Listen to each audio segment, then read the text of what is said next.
নিজের বাবার নাম হচ্ছে গিয়ে আবুল কালাম ওয়াজা। অজা জীবিত না মৃত? ধরুন জীবিত না মৃত না, তবে পলাতক। পলাতক কেন? বড় সার্থক নাম আমার বাবার। ওই ছোটবেলায় আমাদের রেখে তিনি পালিয়ে চলে যান, সেই থেকে আমরা পলাতক বলি। ও গ্রাম? গ্রাম ওই পাগলাকানা ইউনিয়ন। পাগলাকানা ইউনিয়ন? হ্যাঁ। সেটা আবার কোথায়? ওরে বাবা, পুলিশের চাকরি করেন না পাগলাকানা ইউনিয়ন চেনেন না? সারা পৃথিবীতে ইউনিয়ন তো মাত্র দুটো, একটা সাগর পাড়ের ইউরোপিয়ান ইউনিয়ন আর একটা হচ্ছে পাগলাকানা ইউনিয়ন। আপনাদের ওখানে বাস চলে?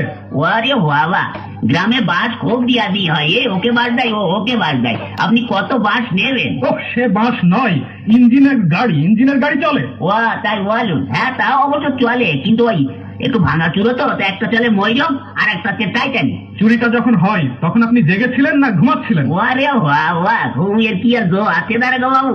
বইয়ের নাক ডাকানি, ছেলে পেলে তো ঘ্যান ঘ্যানানি, মশার প্যান প্যানানিতে ঘুমাইকার বাবার সাধ্যি। তখন আপনি জেগেছিলেন? তবে আর বলছি কি, প্রথমে না দাঁড়াগো বাবু দরজাটা খুব করে শব্দ হইলো, হওয়ার পরে দেখে একটু লোক ঢুকলো, তখন না আমি একটু ভাবছি দেখি না কি করে। তখন আপনি ধরলেন না কেন?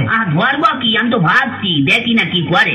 তারপরে না দাঁড়াগো বাবু আমার বালতির নিচের থেকে আলমারির চাবিটা নিল, নিয়ে ফটাম করে আলমারিটা খুলে ফেললো, খুলে ফেলে একে একে সোনা টাকা গহনা সব বের করে একটা পুটলার মধ্যে বাঁধলো। দেখছেন তবু ধরলেন না? ধরবো কি, আপনি কথাটা শুনুন না। তারপরে না ওই টুকলার মধ্যে বাঁধতে বাঁধতে আমার বইয়ের চোখের দিকে একটু আর চোখে তাকালো, তখন না আমার খুব রাগ হচ্ছিল দাঁড়াগো বাবু। তখন আপনি ভাবছেন? ভাবছি, আমি কথা বলতে দিন না। ওই হয়েছে কি, তখন ওই চোরটা দরজাটা খুলে রাস্তায় খুলে দৌড়াতে আরম্ভ করলো, আর ধরতে পারলাম না।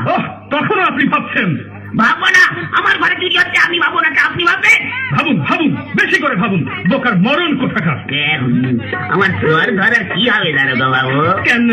বাড়িতে গিয়ে বসে বসে ভাবুন, থানা আপনার জন্য কি করে।